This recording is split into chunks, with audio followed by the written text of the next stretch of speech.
Work session of May 13th to order. First item of business is 1465 Woodbury Avenue for site plan review.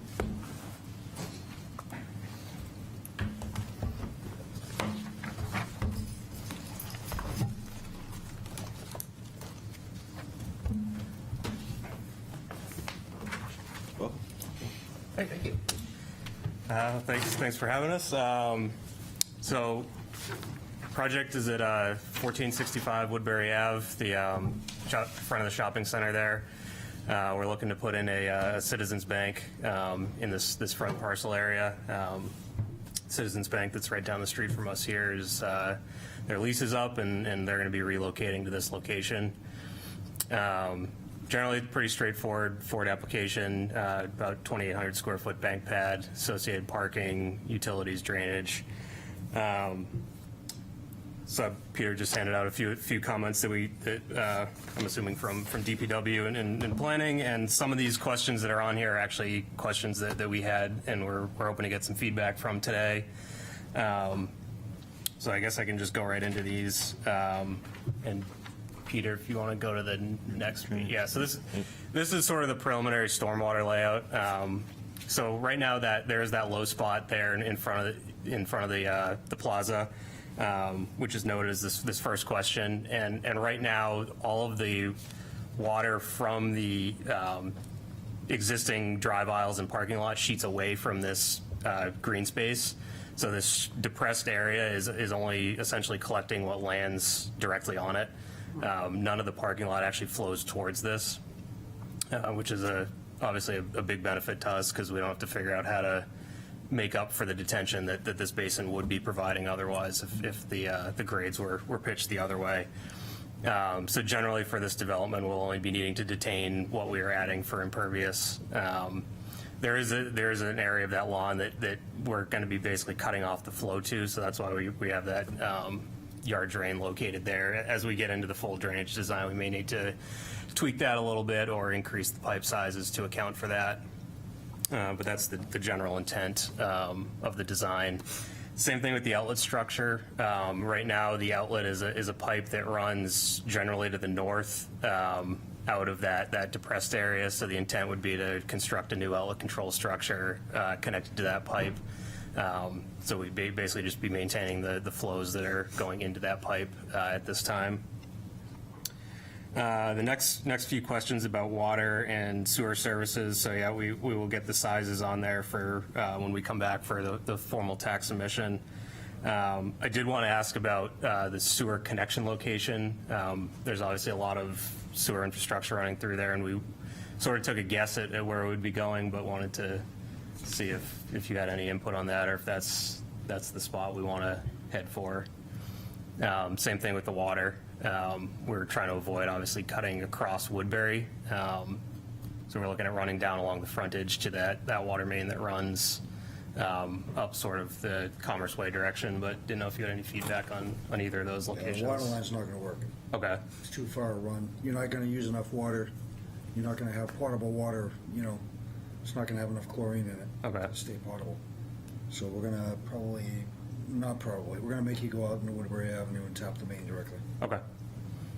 And the sewer, is that generally the location we need to go to, or do you have other? I believe that's the sanitary sewer, yes. Yeah. There's a force main that goes through there, and then there's the Yeah, it looks like water there's. line coming from the treatment plant over at Pease is coming through there too. Okay. But that's the correct spot. I believe so. Okay.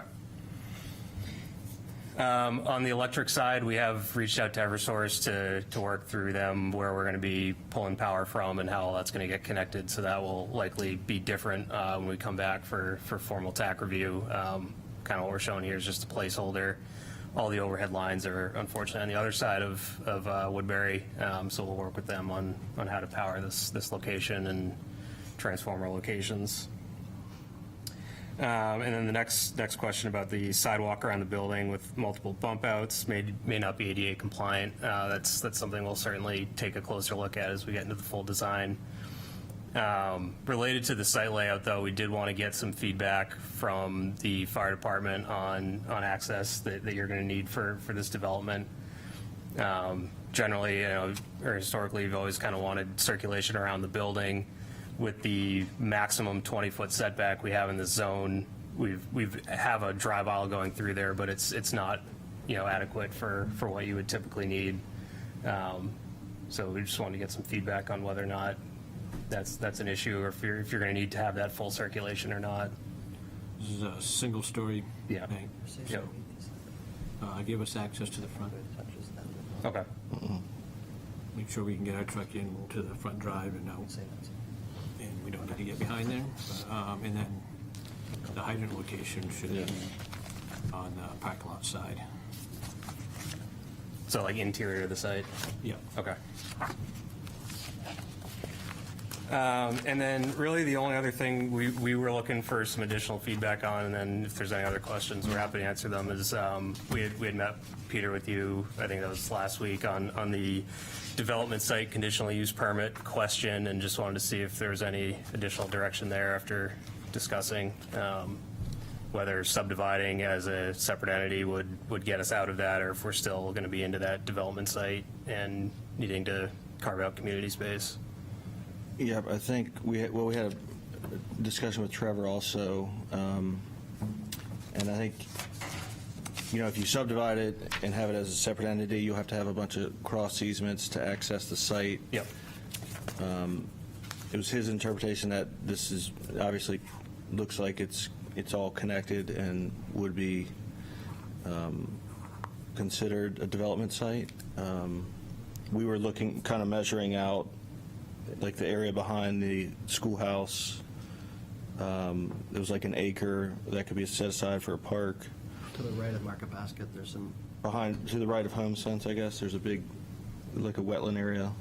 Yeah, Both sides, yeah. to the right of Mark, I think that wetland might not be on the parcel, but yeah, Yeah, I can, he's talking about the one on the left first, but also the one on the yeah, there's that like triangle-ish shape of land to the right of Market Basket.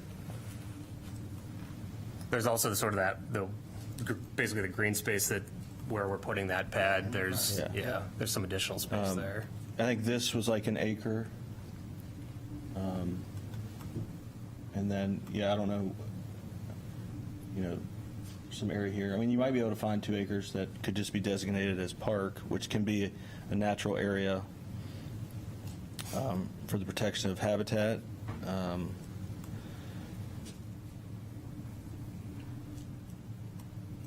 I don't know what the what's happening with the old schoolhouse building, but there's potential there for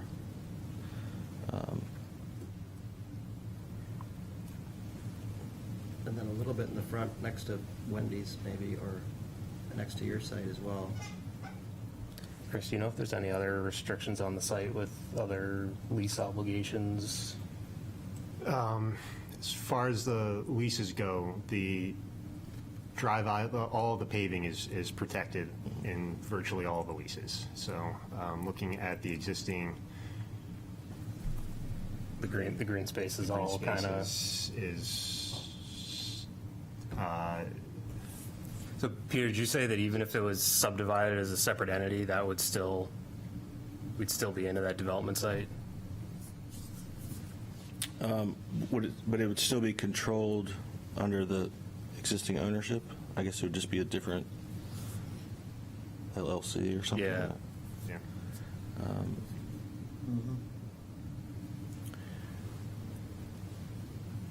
I guess we could talk more about that, but Yeah. we just thought that it's all connected and Ultimately, it's the same entity, right, controlling, what is this, the wording's pretty it broad. does say Entity or entity. person? Yeah, person or entity.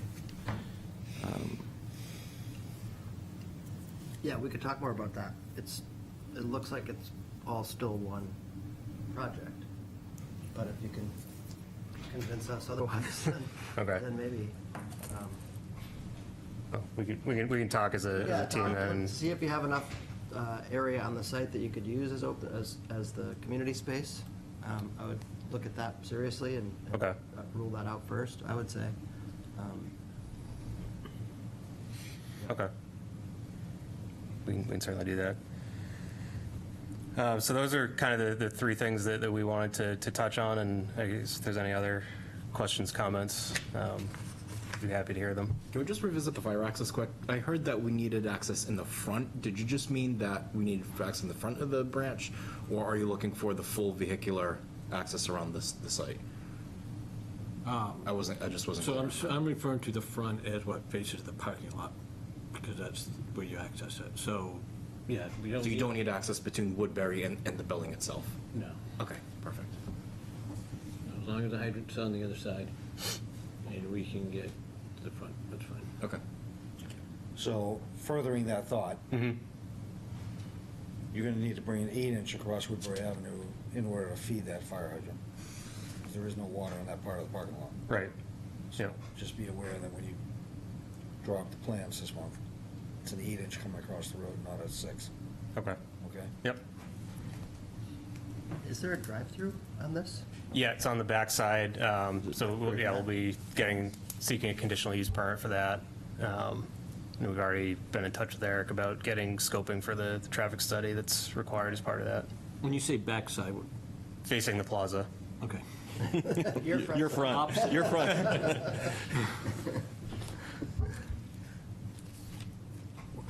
One other comment I had on the parking lot, it'd be ideal if you can eliminate a couple spaces like these two here, and maybe this one or two. You want to have a longer throat there, so you're not blocking vehicles trying to get in and out of those parking spaces. It's good to have at least a one car, 20-foot long throat before you come to the first parking space. Okay, we can take a look at that.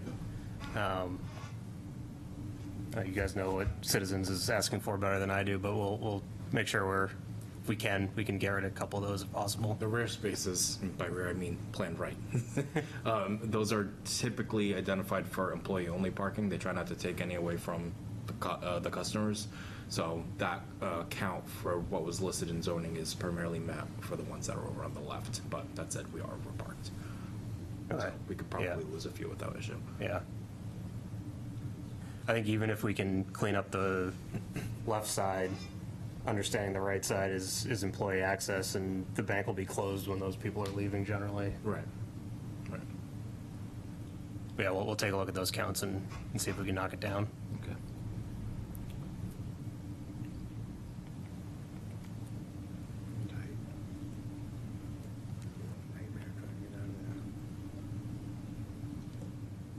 And that crosswalk going across down here, is this going to have a ramp down here as well? Is that curving or? Yeah, so the idea there is to connect to the sidewalk along Woodbury.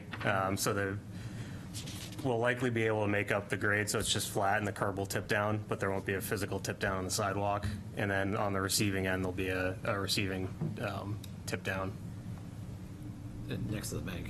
against the bank. Yeah.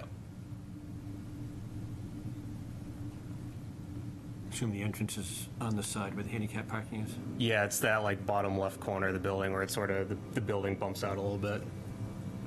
I think are there doors on both sides of that? No, the physical doors face Woodbury, and I think that was part of the zoning requirements. Yeah, Gateway. but there isn't a door on the side of that. Okay.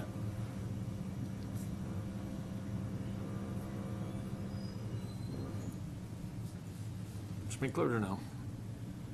Oh, we're not sprinkled here. No, we're not sprinkled here. Keep within travel distance. You should be able to. 100 feet. Yeah, it's well under, Two but inches. we can provide that too. Yep. They can have two. Yeah, they Well, can have the another one. exits. We don't even Well, know the exit. We don't One know. there. There's going to be one there. There's one on either side. So we have the pair of doors 72-inch facing plan south over to the left facing Woodbury. And over towards plan right, we have a single 36-inch exit. Top right corner, you got another exit, is that what you're saying? Yes. Yep.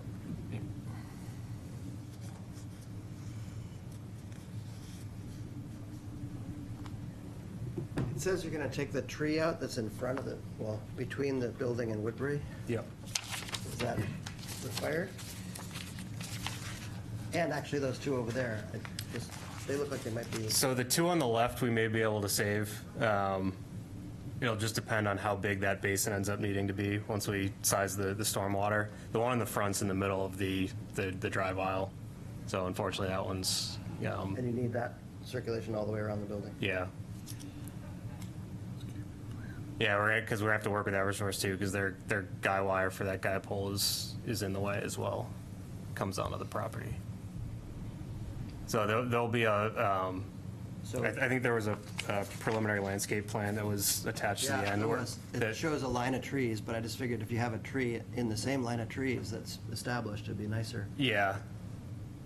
But, the other thing about that is, I don't know what the site plan called for out there for the plaza, the Market Basket Plaza, or past site plans, but I would take a look at those to make sure you're in compliance with that, you're not changing anything that was a stipulation or a requirement, Okay. if you haven't done that yet. I haven't looked at it yet, but I'm just wondering, sometimes, I know you're putting new trees in, so that might cover it, but there probably was a landscape plan with that one. What's that? Did you want to talk about the building location? Is that a bike rack down the left corner on the, near the entrance? Is that, Yeah, I believe so. okay. Yeah, just provide dimensioning on that for, make sure that they're usable. Yep. Absolutely.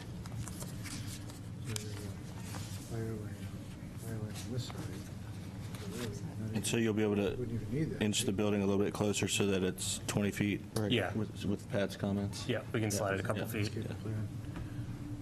Is that, there's a dumpster location, was that a what's the over on the left? Transform. Transformer. Oh, transformer. Yep. Got it.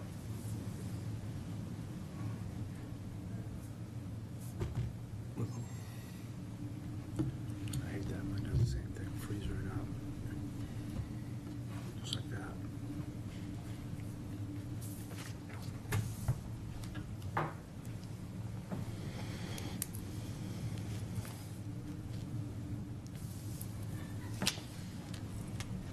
Do they need to show snow storage?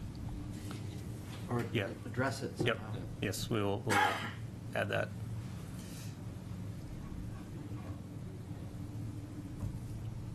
So you said are you gonna do underground the power, is that what you're gonna do? We're likely going to have to come overhead from the opposite side of Woodbury and then go under to a transformer and then underground to the building. What's the geometry like? Why aren't you heading right for the transformer with that pole? It was just the existing angle of the guy wire. The existing, they have an existing guy on the other side, Yeah. It's or on this side? There's no pole there now. just a guy pole. There's no. There is a pole there now. Yeah, there is. Yeah. All right, so you're gonna repurpose the guy pole for. I'm guessing they're going to have to. Service drop. I'm guessing they're going to have to put a new pole in. Why? Just a guess. I don't think they will. Maybe. Is it single phase or three phase? It's likely three-phase. Do you know the answer to that? It's usually three-phase, Yeah. but they haven't sized it for us yet, so. Because of single-story building, you don't have an elevator. No. The safe. Just more wires up there in the view escape, that's all. Yeah, it'd be nice to go under the whole way.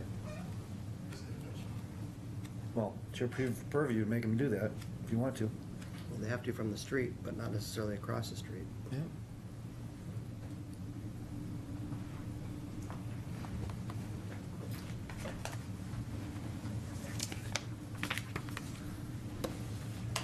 It's a single drive-through with not a second drive-through for an ATM or anything, It's just one single through-the-wall ATM. No teller service or anything at the drive-through. There's no humans anymore.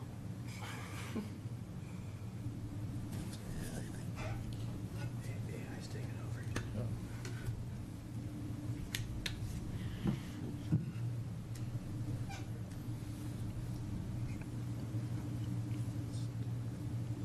Did you have a number yet for the proposed open space for the site? No, I do not. Okay. But coming next month, hopefully? Okay.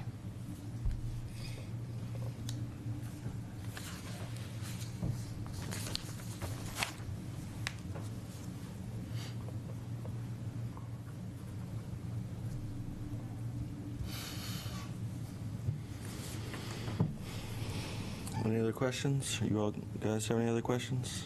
You're all set? No, we got what we were looking for. All right. All right. Awesome. Thanks. Thank you. Thank you.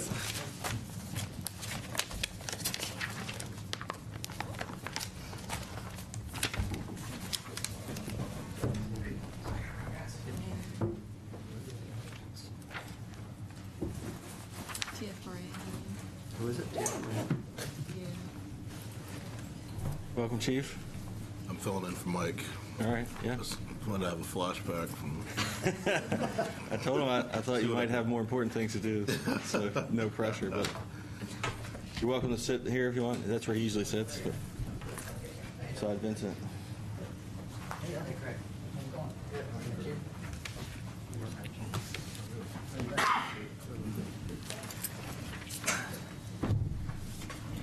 Come on up. We have 35 Sherburne Road next.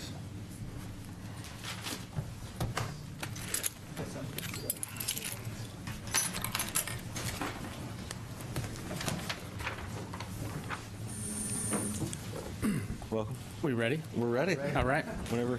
All right, thank you. My name's Craig Welch. I'm the Executive Director of the Portsmouth Housing Authority, and I know we're talking about like technical stuff here today, but this is a really big day for the city. The Sherburne School, disposition has been talked about for a long time, and so the City Council has really taken the most aggressive step towards expanding the affordable housing supply here in Portsmouth in decades. And in fact, this will be the largest expansion of family affordable housing in Portsmouth maybe ever, and topping only Gosling Meadows that was built in 1959. So this is a big day for us to start this process, and I thank you for all your counsel and everything that has gone into this. Obviously, we would have loved to start it sooner, because the whole environment here has changed in terms of funding. We talked to New Hampshire Housing Finance Authority last week. They've seen a real 12-13% increase in construction costs, and they expect that to be going higher, mostly because of material prices. There's fewer capital subsidies that are available now that are coming down through the state from the federal government, while there's some aspiration for regulatory relief right now, that the opposite is actually true. Anything with federal money is subject to BABA regulations, and that, we're told, is adding 10% to the cost, and a lot of administration stuff, and obviously limiting the availability of certain resources or certain materials, building materials as well. So we're up against it. The world has changed, obviously, in the last 6 months or so, and we're going to do our very best to do something that Portsmouth is really, really proud of. And we've been working on this for a while, and I'll turn it over to Corey here from TF Moran. Thanks, Craig. Good afternoon, everybody. Corey Caldwell from TF Moran. We are probably a little further along than work session. The plans are not fully developed, but we did submit a set of plans. We've also included a drainage analysis, a green statement, traffic impact and access study that we prepared. We've done a noise assessment on the property. We've done a couple of environmental review agreements by SRW Environmental Consulting. We've also turned in, we did a flow analysis on the sewage system out in Sherburne Road. We've done a geotechnical report, which was included in our submission. We've included the NHB data check result letter. We've included an analysis we did as structural engineers on the Sherburne School building. And we've done a few water hydrant flow tests, which we've included. That's all part of the submittal, just for backdrop. The main thing that we're here to talk about today, I believe, is the plans, and we have submitted a set of plans. These are by no means complete. They are a work in progress, but we have got some ways through these plans. I'd say they're probably about 70% of the way there. So I wanted to take you briefly through the plans, show you what the project involves, and if we could start with sheet S1. This is the existing features plan we did, and just a little backdrop. This shows the location of the school. Out behind the school is the softball field. Most notably on this plan, you can see that the school is at elevation 67.6. Behind the school building, the site drops to elevation 66, and then in the back of the site, we're down at elevation 53. So we got about a 13-foot drop from the school to the back of the site. And we're really using that to our advantage, because the goal of this project is when you drive down Sherburne Road, you look and you see the school. And by that site dropping, we can place the majority of the units at the lower portion of the site, and they're almost hidden from the school. We've done some renderings that show what that might look like, but it really looks like Sherburne School as you drive down the road. The portion of the school that's going to be removed is shown on the next page, sheet C02. That's the demo and site prep plan. And you can see it shows the school, and it shows the front third of the school remaining. The back 2/3 is to be removed, and that's to make room for more housing units. The Housing Authority is proposing 127 affordable housing units in 3 different buildings. Those buildings are shown on sheet C03, which is the site layout plan. The back building is a 90-unit building that looks almost like an L or an H shaped. Where the back portion of the school is, right in the middle, is a 29-unit building, and the front third to 40% of the school is going to be repurposed into 8 affordable housing units. The units, based on size, will require 166 parking spaces. This site plan shows 168. The traffic flow will be 2-way at the southerly entrance, only up to those 22 parking spaces. And the reason for that is, as part of the public outreach session, we had 3 sessions with the public. Amenities were discussed and what the neighborhood wanted to see on this site. And we felt that those 22 spaces could be utilized for the public to come and utilize those amenities. So it's 2-way only to those 22 spaces. Beyond that, it's 1-way. The traffic would flow easterly around the back building and then back out to Sherburne Road. The site is predominantly sand, gravel, based on the geotech report. In fact, our water table is at 17 to 23 feet deep. So we've got really good soils that we're dealing with here. That allows us to utilize an underground stormwater management system, as shown on the grading and drainage plan, which is sheet C04. This plan, again, is not fully developed, but we're showing 5 underground storm tech systems, mostly under the parking lots, some in the, there's 1 in the open space, 4 of them are under the parking lots. These storm tech systems will capture, treat, and infiltrate all stormwater into the ground. The drainage analysis submitted with the application shows a significant reduction in offsite drainage, mainly because of the soils. They're so good, we're infiltrating all of the stormwater. And briefly, sheet C09 is the landscape plan. We've also submitted that in color. The landscape plan not only depicts the proposed landscaping, but it also shows the amenities that will be available to the public. The amenities include a common garden, community garden, shown on the front portion of the site. We've shown some beehives facing south, just to the south of the community garden. There is a playground, which is kind of just between the middle building and the back building. And then there's a walking trail that goes around the entirety of the property.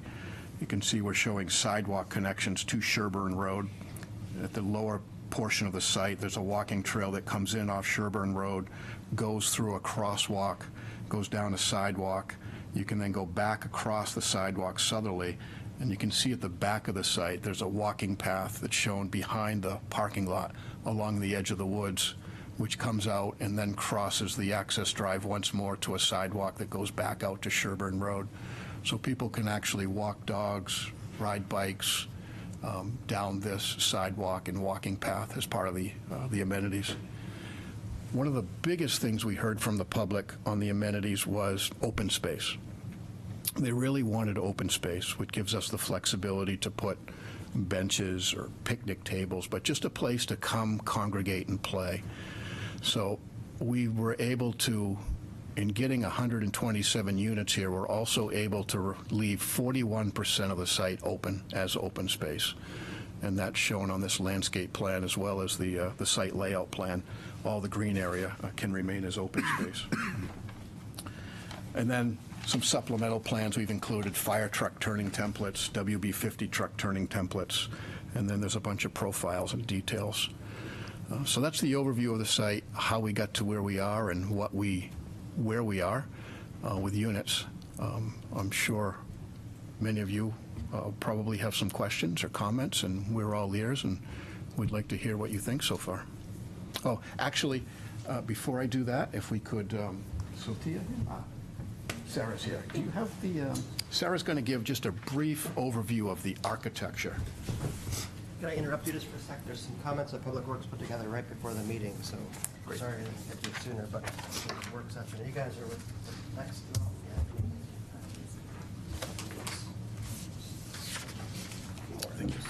Peter, there's no zoning restrictions on apiculture and beekeeping in that zone, is there? They don't have to get any...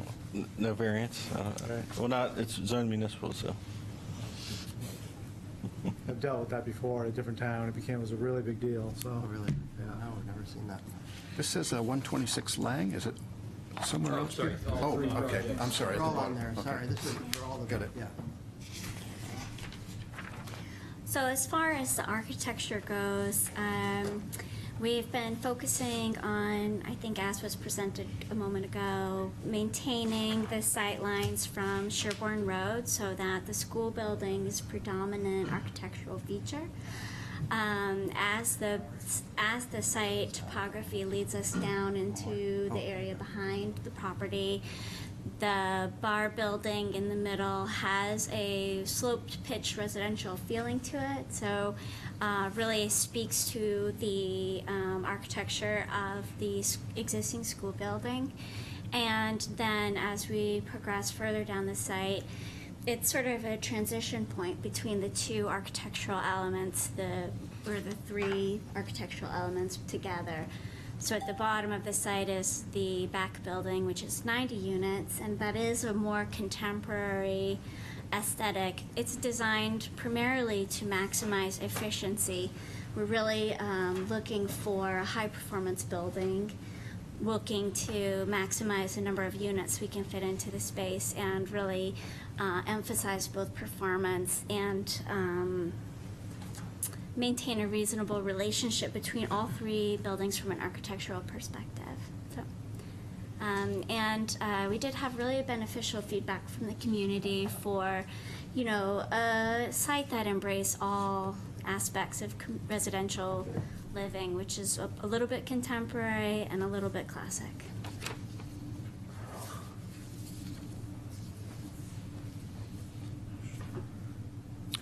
Thank you, Sarah. With that, we'd love to hear your feedback. You've got elevators in one of the buildings in the 4 stories, and then the other 2 buildings don't have elevators. That's correct. The school building will only have housing units on 1 level. Right. The mid building will have 3 levels of housing and no elevator. Yeah. And I'm sorry, and the 4th building does have 2 elevator access in the middle, near the amenity space. Do you know yet if they're air conditioned or not air conditioned, or the heating systems will be, or? We're doing a analysis of the mechanical systems right now, and there's lots of different choices and some new technology. Okay. So things like owner-paid utilities and how that's going to work. We'd like to, our goal is to have a completely electric building is what we're working towards, but ideally we'll have it air-conditioned. Ruth Lou and Griffin Place, which we finished in 2022, is not. We've got a rooftop DOS system, and the building is performing remarkably well and very comfortable to live in. And so that could be a way to to be able to temper the air and take humidity out of the air might be a solution. Yeah, except it's so close to the highway, having your windows open when you park, so. Okay, yeah, thank you.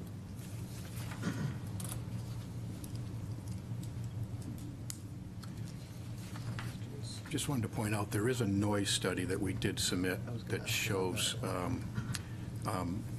in consideration of the proximity to the highway, the walls facing the highway will have sound mitigating features so that we achieve that 45 decibel level inside or less. So, And I apologize, I didn't get a chance to understand it well enough, but where those walls that they were showing in the study then were for the sides of the building, sound dampening walls. There was no exterior walls along the highway or anything like that, just the retaining wall. That's not part of Right. the sound. yeah, no sound barrier. And because the report basically said we didn't need one. Okay. You know, we're Great. achieving the levels that's suitable inside the building. And, yeah, Is this wood frame construction or CMU? What do you- Wood frame Oh, all wood construction, frame. yes. Okay, yeah. Yes, sir. With the sprinkler system, What's that? with sprinkler. Right, yeah. yeah.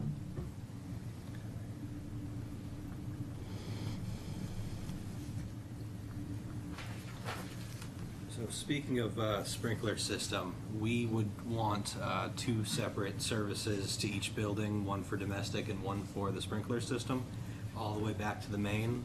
You're showing, one connection to each, and I would assume they would split internal.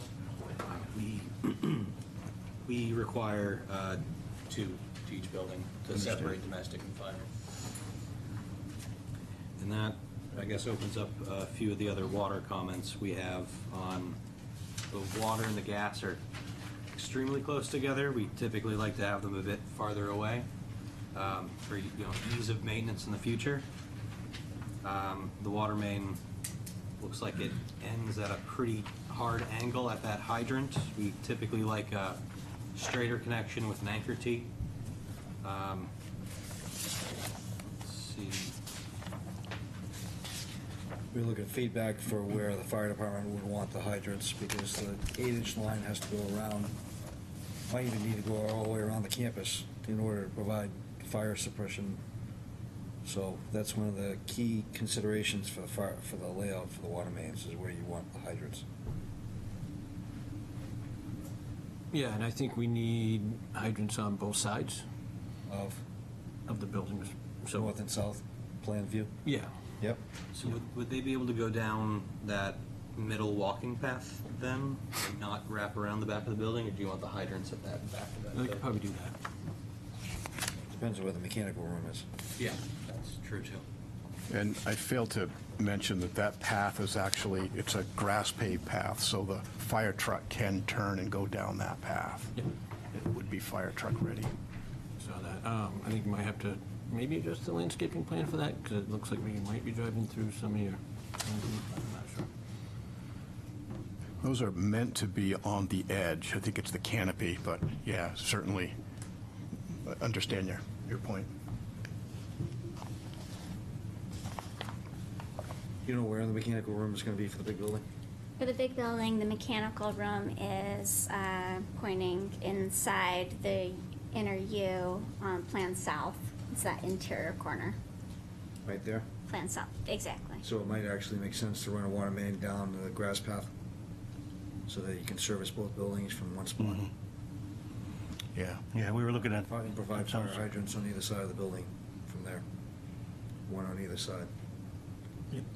Either side of the main building, the large building. Right. So they can fight it from multiple different vantage points. Yeah, we may have, trucks operating on both sides. Hopefully not, but we might.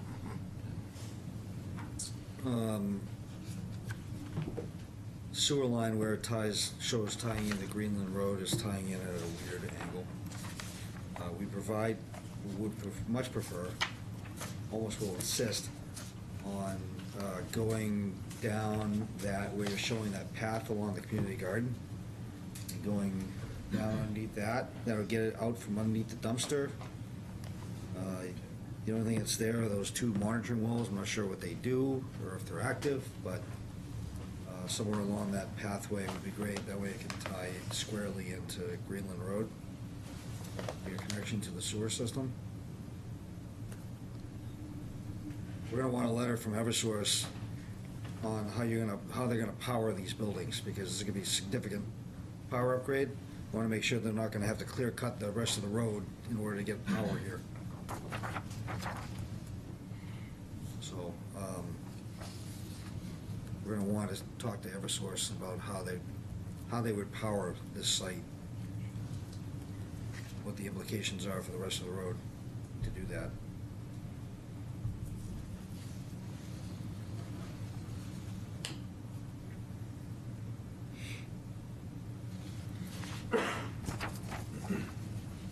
And we're still assessing the data that we saw from flow assessment, so we're not prepared to talk about that here today, but we're still assessing what to do about that.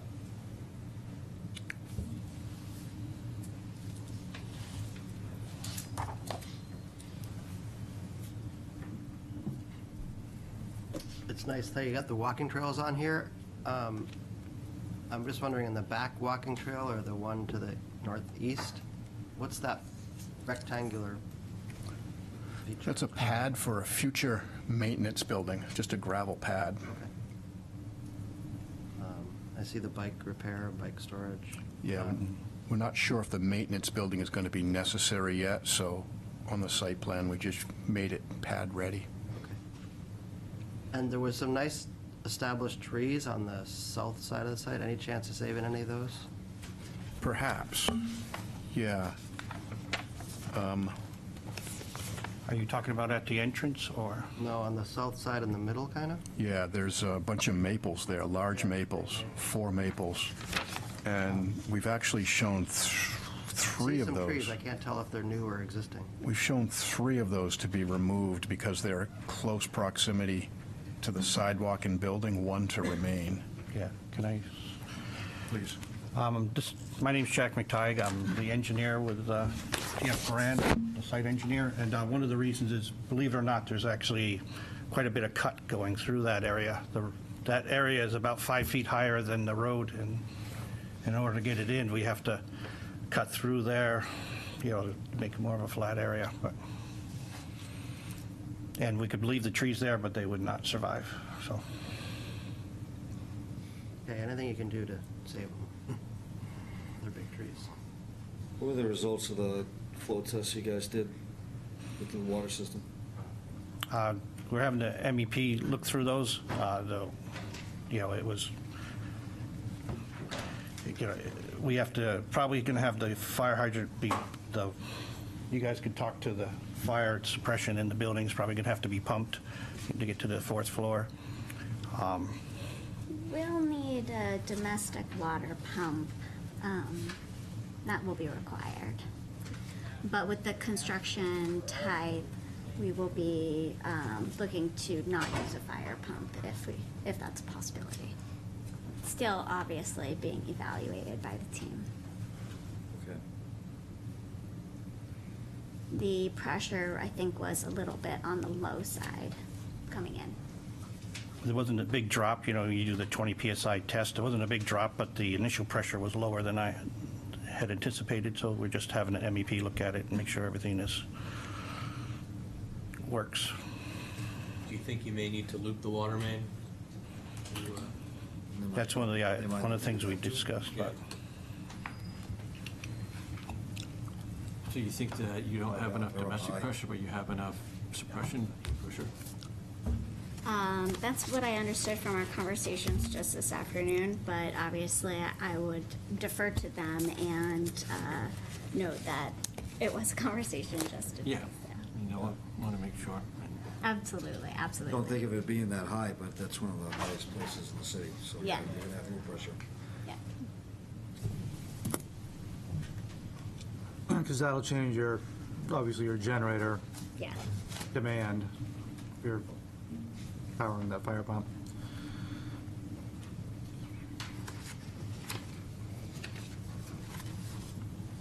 So there's just 2 dumpsters on site in total? Yes. Not to jump around, all right.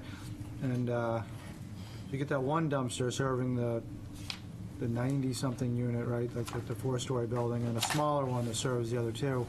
It seems like that's enough. And I'm not like a dumpster expert, but Based upon your other buildings, right, is that, would that be? What's to do with the frequency of the pickup? sure, Yeah. of course, yeah, okay. And you'll adjust the pickup depending on the, how quickly they get filled. I do have a few questions on access. So, we'd need to know the distance from the building to the access roads that we would use for aerial, so that would be the one between the two buildings. And the back one's also In the back. wide enough to be, it's 26, so that could, Yep. So we would need to know, it should be at least 15, no more than 30 feet from the building. So it may already be, it's just the dimensions aren't on here, so I can't tell. And so the one that goes between the two buildings really is servicing the smaller building, and the other one, the rear one will be servicing the 9 unit, as well as the side road coming back up on top of the plan set. So those would need to meet that. It looks like we're pretty tight on our turning template. We may be hitting a vehicle cutting into the access road between the fire buildings. truck he's talking about. Yeah. I'm sorry, I'll just, Yeah, I'm on. This is the C13? turning template. Yeah. Yep, C13. we can open it up a little more. And when you submit this, if you can do the different colors for the wheels, the front wheels, the back wheels, and the body overhang. So Sure. three different colors with a legend, so we can see what's what. We want to not run over curbs, and we want to not hit vehicles Yeah. or buildings or anything. That wide line's the body, the overhang, but obviously, but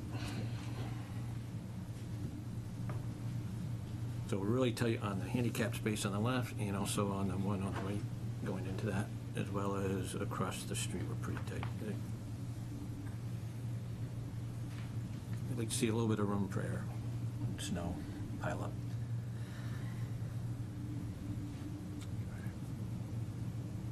And the same with coming around the back of the 90-unit building, that initial turn. Which shows the body right at the end of the parking.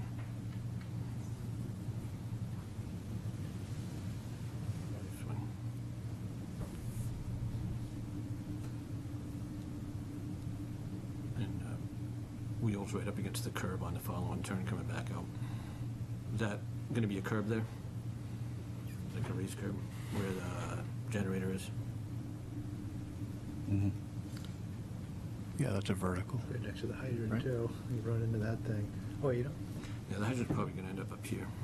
What is right here? Yeah, it's probably Oh, good. okay, gotcha. Probably You're good. gonna end up, yeah. Somewhere up here.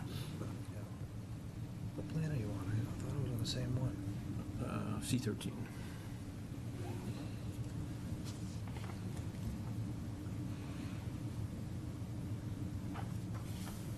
Turn. Yeah, C13, but yours doesn't show the hydrant. Mine does. That's right there. Okay.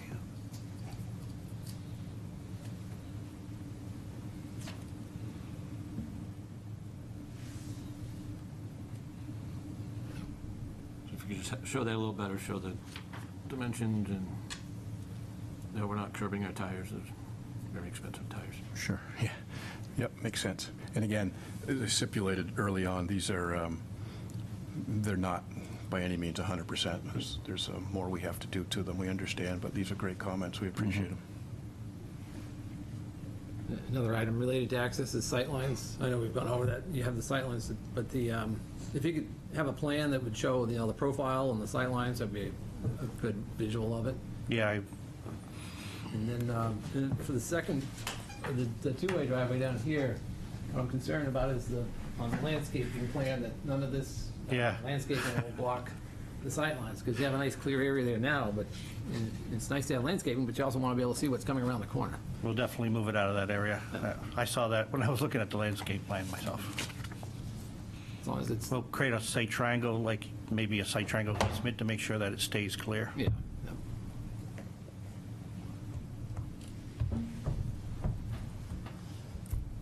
In the bike racks, if you can provide detailing on those, the dimensions and specs on those.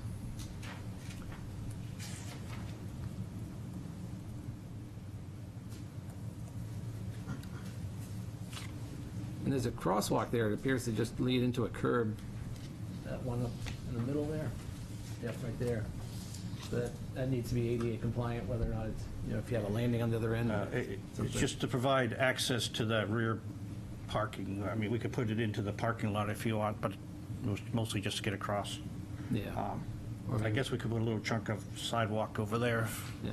Give them a spot to stand so they don't get run over. Mhm.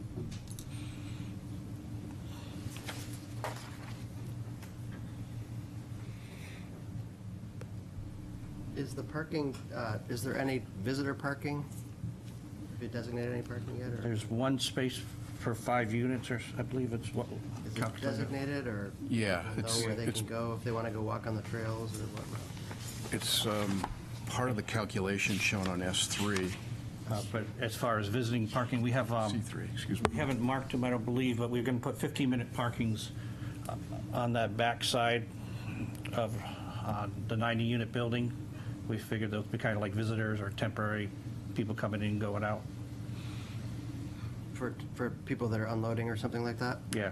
But for people that want to use the trails from the neighborhood or something, is there some visitor that? Well, we've allowed for one visitor space per 5 units, which is part of the parking calculation. So every 5 units, so 127. But he's just divided- saying And it's to what- mark them. Yeah, Oh, more to mark about 'em. signage, I guess, yeah. Yeah. Yeah. Okay. Maybe in a good location that gets them to why they would be there. But they might be visiting someone in the building too, I guess, but wherever you think. We had assumed originally that they'd be mostly in that Those 22. 22 units, but we could put a couple out back in case they wanted to go to the park, the playground or something like that. Yeah.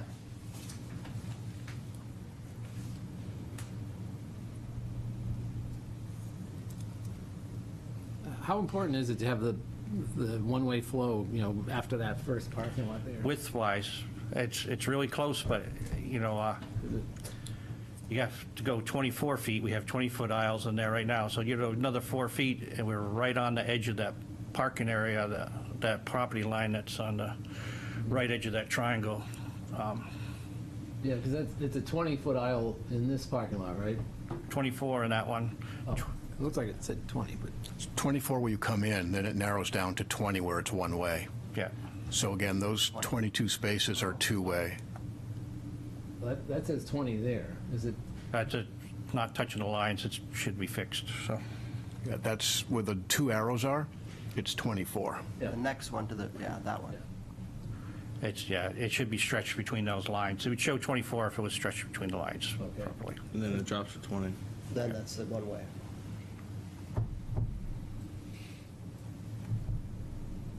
I'm thinking especially with these being 90-degree spots, it may be easy just to pull out, someone will come out this way just because they don't want to drive all the way around the building. Yeah.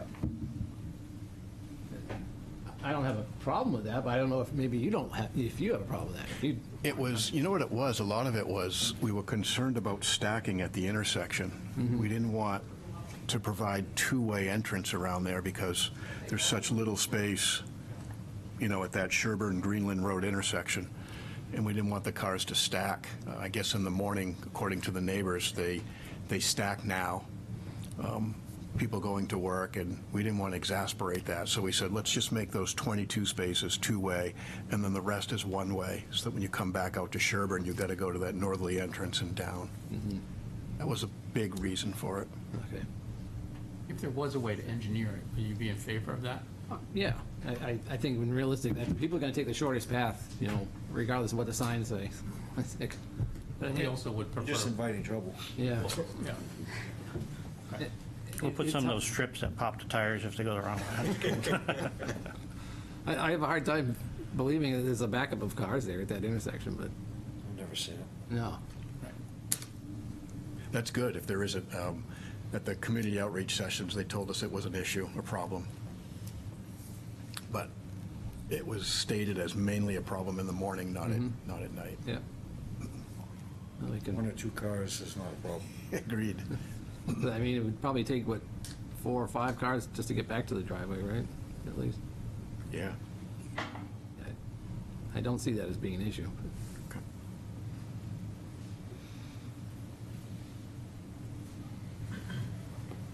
Yeah, as long as your sight lines are good coming around that corner, I think it shouldn't be an issue.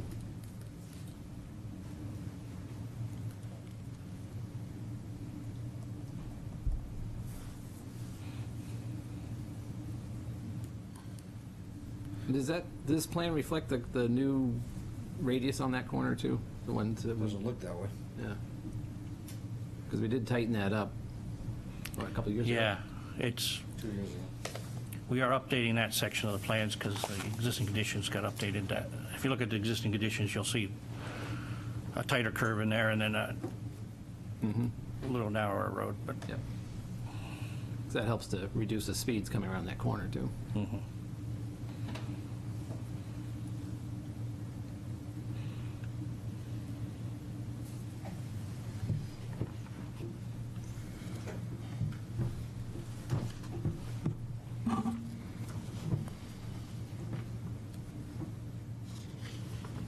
All right, Sure, you're all over your type A, number of type A units required, once you get beyond 20, yeah? Yes. Okay.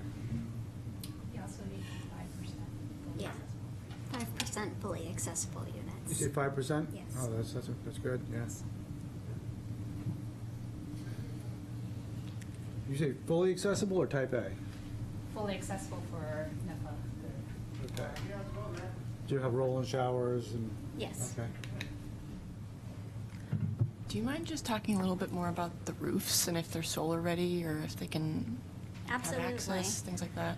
Absolutely. So, the roofs on the school building and the mid-building are less optimal perhaps for solar-ready activation, but the flat building, which is in the back, 4-story building, is designed for solar-ready installation, PV installation, and I believe that's a real goal for us to work towards for this property.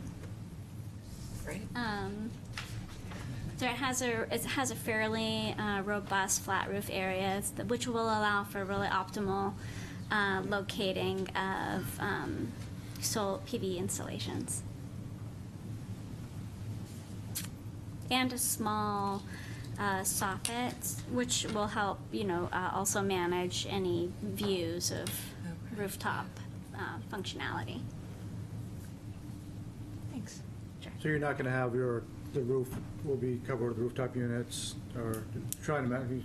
We're trying to manage the quantity of potential rooftop units as best we can. As I think we've said already, those MEP discussions are really preliminary at this point. So we're really trying to target systems that will be most efficient to operate long-term and also most efficient from a utility consumption perspective. So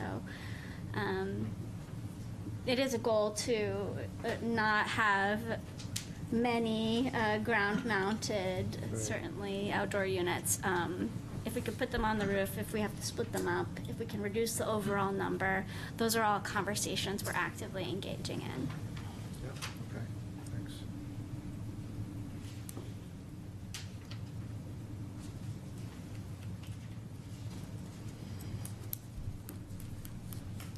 All right, any other comments or questions from you all? Appreciate the feedback. Okay. Thank you. Yes, thank you. All right, see you next time. All right. Thanks.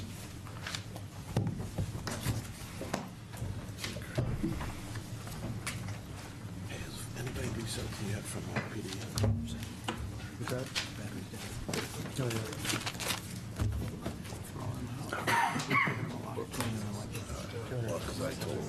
Was this in this meeting? Also, Dave, it's like, if anybody called me. That really helpful. We can get this.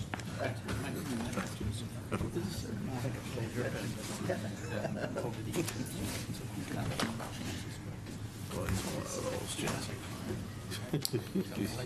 Okay, thanks.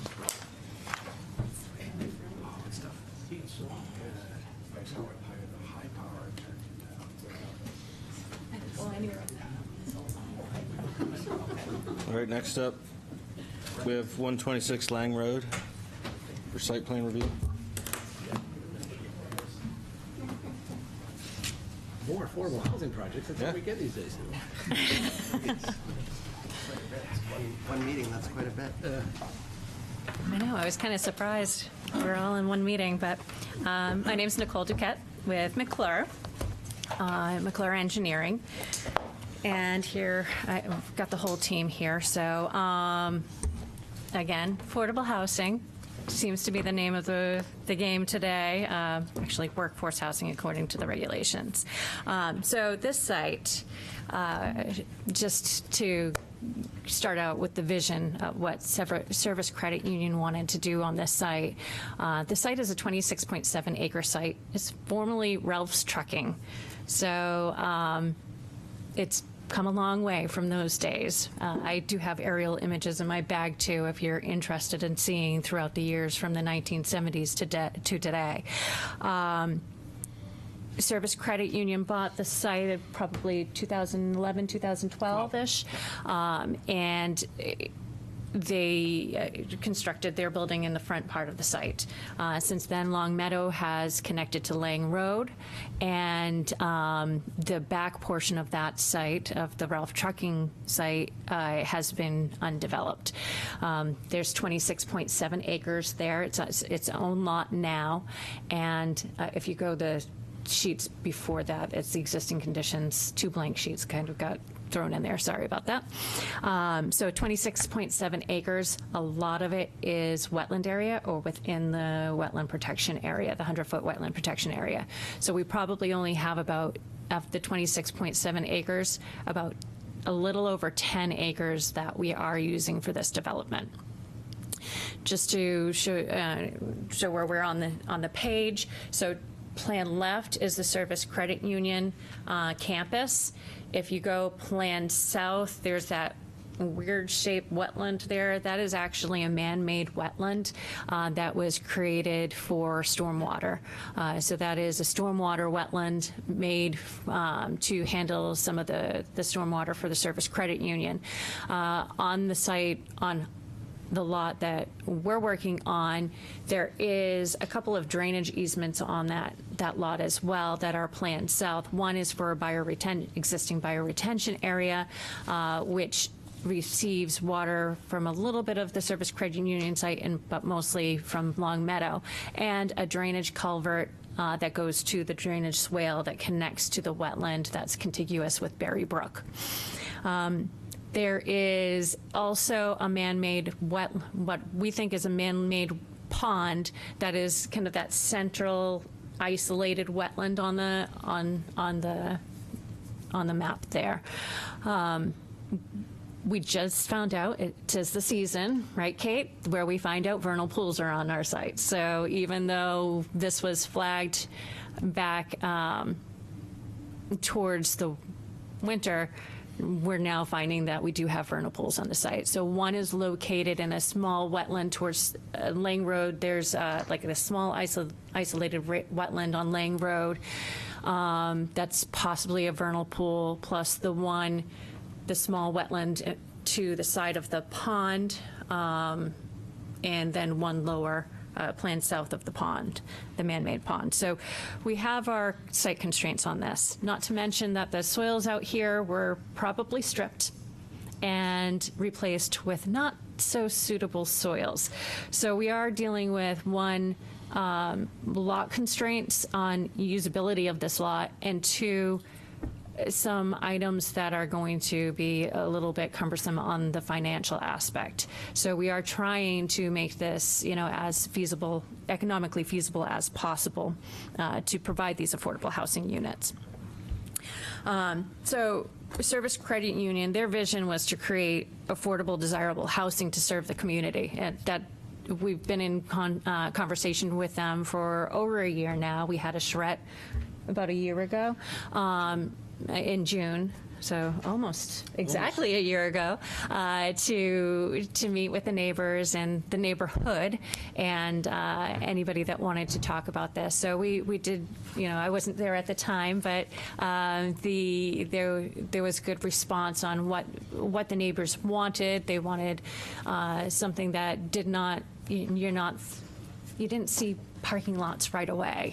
That was one of their major concerns, making sure that there was open areas, making sure there was a walkable community within the space too. So we've tried to provide those as much as possible in the plan. So the other thing I want to mention too is that this application is actually this development was broken up in 2 applications. You all probably know the tax credit application process. It's very date-driven. The date this year to have all permits in hand is end of September. So if you go a couple pages forward, right there, thank you. So what we've done is we've provided like a master development of this, what we could do, full-out development of this property. And then reduced it back to one application that we want to submit to NIFA for the low-income housing tax credit application this year. So the first application, the one that we're in today with, is for the 140 units. It's the 2 buildings that are outlined in that wide dash line. So it's 2 70-unit buildings. The rest of it you'll see shortly after. We are trying to get them, they put them through the permitting system this year, but the first application, we definitely need to streamline it a little bit more. So the full development is that the 2 70-unit workforce housing buildings. To the south of that is hopefully a 20 to 30 unit veteran housing building, which will be on the upper levels, and on the bottom level, a potential nonprofit daycare facility. In Plan North of the first application, or I'm going to just say phase 1 because it's just easier. Plan north of that is potentially another 30 units of workforce housing. And then Plan East is up to 35 units. And I apologize, that says 6. That was a last minute change. Those buildings are 7 units, not 6. So the Plan East is the 35-unit market rate townhouses. And what's interesting about this development, those market rate townhouses are used for this development to subsidize the cost for the affordable housing, which is it's really interesting to me, anyways. It's really interesting that this site is symbiotic. It's working together a lot financially. So that being said, we'll just concentrate mostly on application 1 with a little bit of mentioning for the second application. As far as drainage goes, we are we're looking at hopefully doing open drainage because of the cost. So we're looking at, the regular deep sump catch basins with the hoods and sediment forebays and bioretention areas for at least phase 1.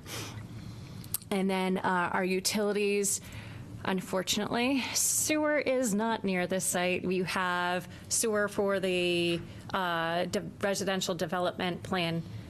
It's north, but Plan East on this, they have their own pump station that goes out, so we probably shouldn't connect to them, but there is a sewer manhole up at the intersection of Long Meadow and Lafayette that we're hoping to connect to with the force main. There was, when they constructed Long Meadow, there was an 8-inch sleeve. Thank you, Dave, for giving me the information. There was an 8-inch sleeve that was constructed across the bend on Long Meadow for the purpose to put the force main through. So we are proposing to bring all gravity feed all of the development into a low spot with a one main pump station, and then force main it all the way up to the manhole at the Lafayette intersection. Water, we are showing on the plan on the water coming from the hydrant on Long Meadow towards that light industrial user on Long Meadow, that last site on Long Meadow. So we're connecting the water line there to the water line on Lang Road and then coming off with services. Conversations with the team, one of the things that we want to look into, that if it's acceptable to the city, is if we can do that loop within the site rather than along Long Meadow. What that does is it, makes the responsibility the private ownership, and two, it allows for an easier way for us to connect to the future development. So we're not paying for a water line to connect through the site and a water line to connect through Long Meadow. You'd have the connection between the two water lines between Lang and Long Meadow Lafayette Road, but just through our site. Electric, we're not showing the transformer locations. We are working with Eversource right now, so we're not showing the transformer locations right now. And there is natural gas along Lang Road that we'll be connecting to as well. Community space. So one of the big things that the Charette, and speaking of the Charette, we did have a neighborhood meeting a couple weeks ago in April. So we did go over this. A big concern was there was this thought that we were going to connect this development to Hillcrest, which we are not doing. They were worried about traffic going through the Hillcrest development over Plan West. So that's one thing that we're not doing. The other thing is they were worried about parking being contained on this. So we made sure that we had the 1.3 ratio on this site. The other opportunity we have is because we're doing this is phase one, and waiting on the other sections of the workforce housing, we have the ability to look at the parking demand on this section and then work out what is needed for the future so that we're not providing too much pavement or too little pavement, too little parking spaces. So it gives us this unique opportunity to pause, take a look at what we're actually using, and learn from that, and make sure that we're providing for the needs of the residents. So. With community space, what we're doing immediately is providing a courtyard in between the buildings. So the entrance to these buildings will be actually at the end of the buildings. So there's a courtyard area that's in between the building, kind of plan north right there. Thank you, Peter. So there's a courtyard area there that we plan on, ProCon plans on putting some nice structures there for enjoyment of the residents. We also have these little isolated concrete patio areas along the sidewalk. And then there's this significant gap between the building and the space and the sidewalk and the parking spaces to allow for some plantings along the building too. But the big community space that we're doing is in between the parking. So that is a substantial area, a green space area, common area in between the parking. So we're hoping that because it's so centralized that it's going to be more used, because everybody's going to be able to see it from the apartment buildings, from the parking spaces. You see somebody hanging out, you go join them. It's more of a community driven. The hope is to have the funds available for a play area. Right now we haven't shown anything because it does depend financially on what is happening to the cost of the site, but the hope is to have a play structure out there and a few amenities out there, so it's not just open grass area. And then we do have a connection that will happen. Probably one of the first things in phase 2 would be the walking paths. The only reason we didn't show them on this application, and it's on the master plan, the only reason why we didn't show it on this application is because that would require a conditional use permit for work within the wetland protection area. So that those paths are on the second application. I do want to mention that we were out there with Kate and Peter with the Conservation Commission last Wednesday? So that went well. Hopefully you guys didn't get any ticks on that walk. It's that season, but we did walk through where the vernal pool area was over on Lang Meadow, and where the ponds, the wetlands were in relation to the site. As far as site distance goes, one thing to note is there is a big mound of soil at the intersection of where Lang kind of makes the stop to continue on to Lang. That corner there is a big mound of soil that will be removed, and we're actually cutting in that area. So that area, you'll be able to see a lot more around that corner, which will improve the site distance along Lang Road. As far as spaces go, there is 192 spaces total that are shown in phase one. That 182 are required for given a 1.3 ratio, and then we have the 10 extra spaces for visitors on the site. I think that's everything, but I'm sure you have a lot of questions. Did you guys get a copy of these comments from the staff? I did, Okay. thank you. Yes, I took a picture so I wouldn't lose it. And one thing I do need to find out is the hydrants, because I know we probably need to have hydrants out there, and where we want to show those. Yeah.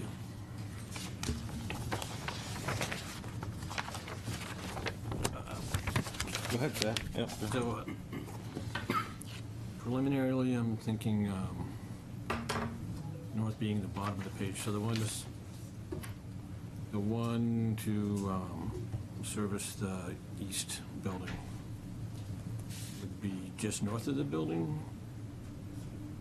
or on the north side of the building, maybe on that corner, right about there, that general area.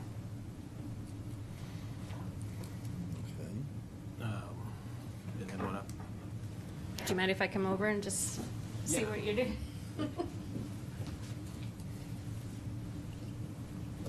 So what we look at is to be within 100 feet of the fire department connection. So each building. So if we have one here and one up in this area, maybe here,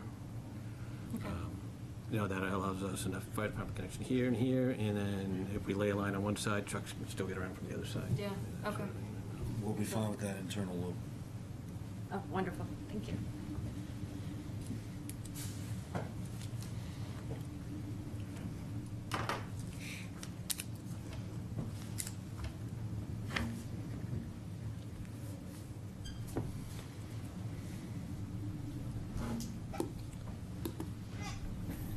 Are you all set, Pat, or did you have more? For the hydrants, do we want to talk about access? Sure. So the chart template looks pretty good. We're not hitting anything. That's good. Maybe it's a good sign. The, I guess, southern portion of the building on the right, I'm not sure that we can hit all of that. So for a four-story building, we need an aerial access road, which should be 26 feet in width. It should be at least 15 feet from the building, and it should be no more than 30 feet from the building, and it should run along one entire side. So I'm not sure about being within 30 feet for the top building, but we certainly have a road there that runs along one entire side.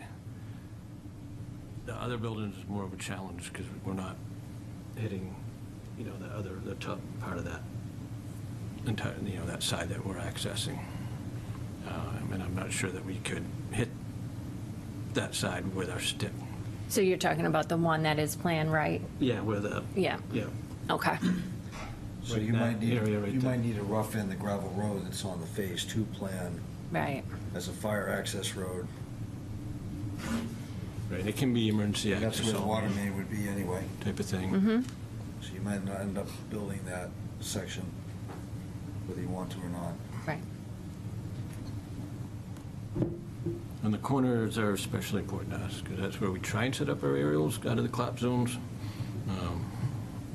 The requirement is that we get one whole side where we will try to set up as corners out of collapse zones. Okay.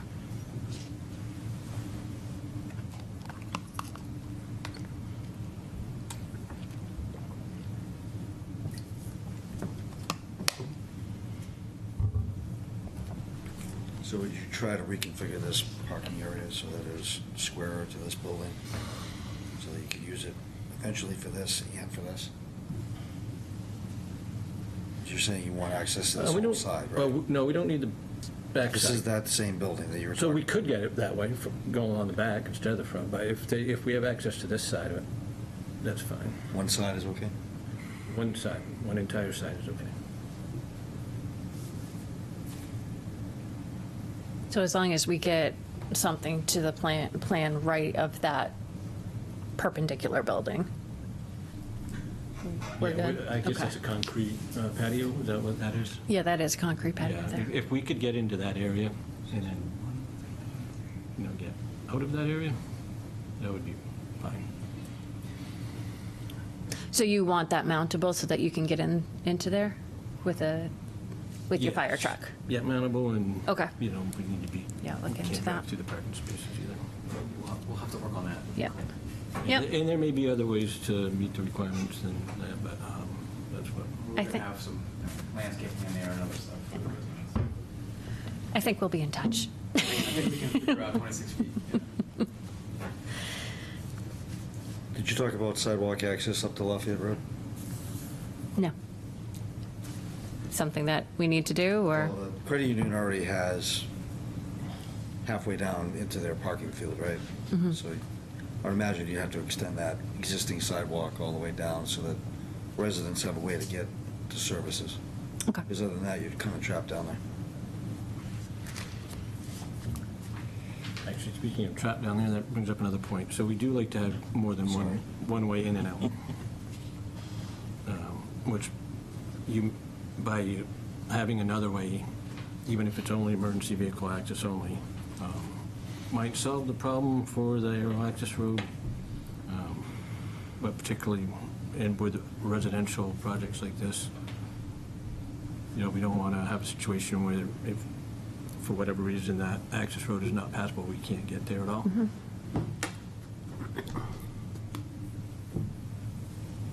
Okay. Appendix D of the 2021 IFC has a lot of information on what's required.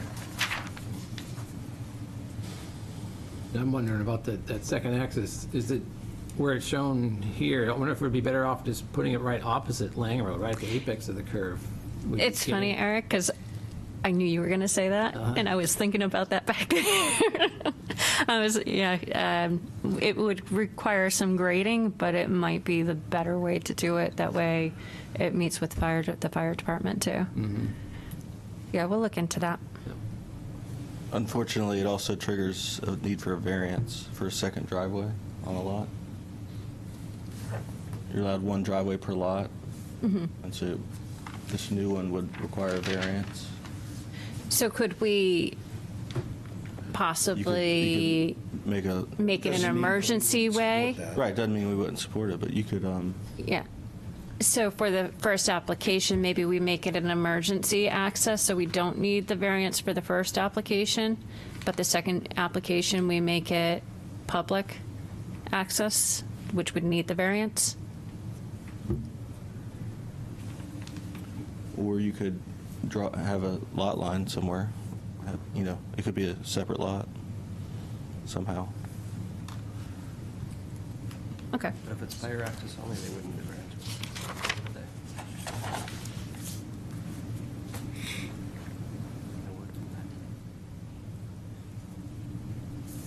Would What did Trevor mention about this a sightline easement or a view corridor easement Yeah, there along was here? some, he had some memory of a view You know- corridor easement along there. Do you know about that, Eric? It showed on the existing plans sightline easement along that curve. Sightline easement, yeah. Was that part of our plans? We built that? Absolutely. Yeah. Yes. Yeah. I's dotted, T's crossed. Yes. that we need a sightline easement up there. But there's an existing. There are There's multiple one. ones up there. There are They're up ones? there. So does that interfere Okay. with it? DOT that was quite driveway thorough location? in their plan review. Okay. Is that the driveway location okay with that? Sightline easement? Yes, It is okay. be okay, just needs to meet sight lines for the driveway itself. Yep. So additional cutting might be necessary. Oh, okay. Yep. Sightline easement had to do with turning in and out of Lang Road onto Long Meadow.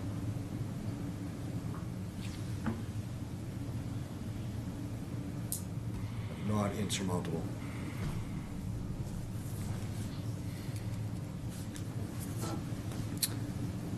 Well, I'm gonna be the bad guy. So, we at Public Works were a little blindsided, even though you guys have been working on this for a year, we didn't know about it.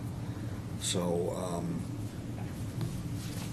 although I told you you could probably tie into that manhole up on Lafayette Road, there is very little room in the end, to use a metaphor, for sewer on this project, and we're trying to figure out how to deal with that. Okay. I don't think we have a good answer. Okay. So it's probably gonna take multiple, probably offline meetings that, Sounds good. but there might be significant amounts of work needed to provide capacity for, in the sewer system for even 140 units. Might be a lot to ask. Sure. Yeah, just so you know, even though the charrette was last year, the whole planning process has been pretty short. So, Yeah. yeah. But yes, I figured that you and I would be, We have a problem. yeah, I figured that you and I would be having multiple meetings after this about that. Good summary. Thank you. We have a problem. Public access drive. So you should have a community space exhibit sheet when you develop that further, and then include a zoning table on your site plan sheet. Yep. And if you could, I really like the overall site plan. I think it's really helpful, but if you could remove it from the plan set and just make it a separate figure. So Sure. it doesn't get approved as part of the plan set, that complicates things. So just. Just do it as an exhibit. As an exhibit, yeah, that'd be good. Exhibit. Absolutely. Perfect, yep. Yep.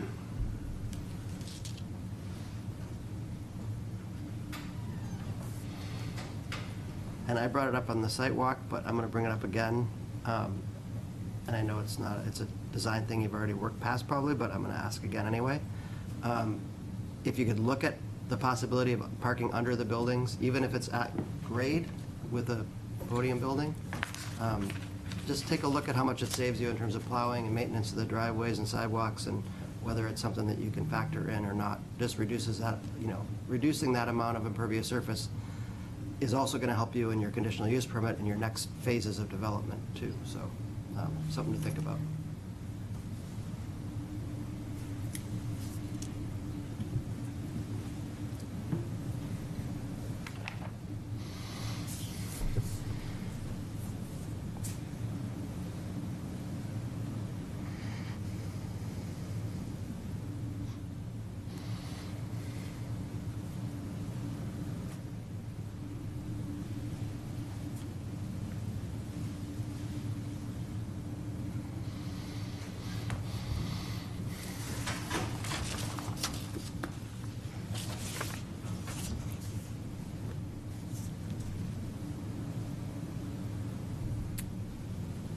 Anything else from anyone on TAC? Do you have any other questions? A couple of comments for the drainage, but On the other sheet? they're on the sheet, so you guys should have those. And if not, we can get you this as well. I do have it, thank you.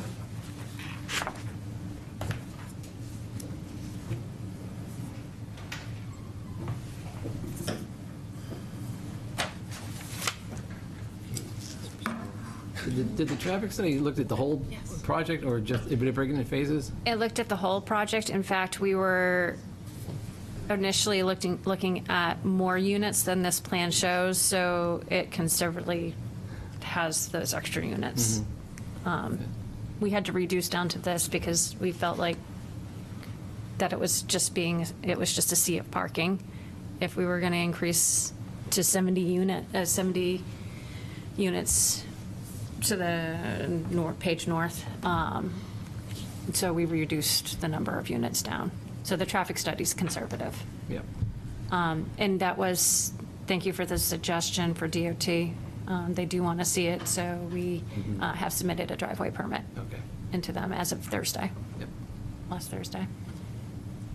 I just wondered about, will the planning board want to see a traffic study just for the initial phase instead of the whole project? I mean, it's, Is it possible to break down the first part as, or you already done it? I mean, it's done for the whole project overall, and it shows that there's not any significant impacts, really, so. Then it's probably super conservative. Yeah. So they don't need to show, I do don't a think so. separate. What do you think? I think that would be Yeah. adequate. Okay. And you think you'll be coming back, that you'll want to get both of this all approved this year? That's So, okay. the first application. That's the intent, is to. September. Yeah. End of September. Yep. Too fast. Well, we really appreciate the workforce housing Yeah. project, the whole thing, but the workforce housing project is really great. The reason why we came in with the master plan is because all the pieces are needed to make this thing work. And I think we Yeah. talked Yeah. about. Yeah, no, and I understand that. I love seeing it. I just when we go to file it at the registry, we don't want to have that development be part of this development. Absolutely. And we appreciate everyone's attention to this in a compressed timeframe. We're facing some of the same challenges that Craig spoke about earlier in terms of escalating construction costs and just a lot of volatility in general. So it's not going to get any easier to build. Thank you. All right, thank you all. Okay, thank you.